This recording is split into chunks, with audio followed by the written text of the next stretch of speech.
Whispers of Immortality. Webster was much possessed by death, and saw the skull beneath the skin, and breastless creatures underground leaned backward with a lipless grin. Daffodil bulbs instead of balls stared from the sockets of the eyes. He knew that thought clings round dead limbs, tightening its lusts and luxuries.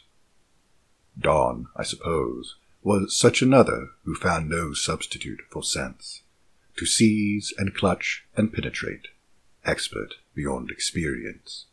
He knew the anguish of the marrow, the ague of the skeleton.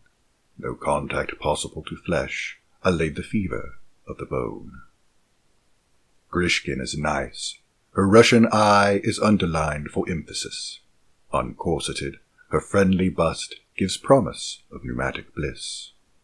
The couched Brazilian jaguar compels the scampering marmoset with subtle effluence of cat. Grishkin has a maisonette. The sleek Brazilian jaguar does not in its arboreal gloom distill so rank a feline smell as Grishkin in a drawing room.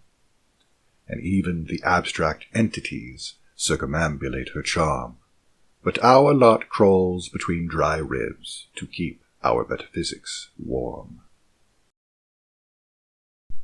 Sweeney Erect. And the trees about me, let them be dry and leafless, let the rocks groan with continual surges, and behind me make all a desolation. Look, look, wenches! Paint me a cavernous waste shore, cast in the unstilled Cyclades. Paint me the bold and fractious rocks, faced by the snarled, yelping seas. Display me Aeolus above, reviewing the insurgent gales which tangle Ariadne's hair and swell with haste the perjured sails. Morning stirs the feet and hands, Nausicaa and Polypheme. Gesture of orangutan rises from the sheets in steam. This withered root of knots of hair slitted below and gashed with eyes, this oval O cropped out with teeth, the sickle motion from the thighs, jackknives upward at the knees, then straightens out from heel to hip, pushing the framework of the bed and clawing at the pillow slip.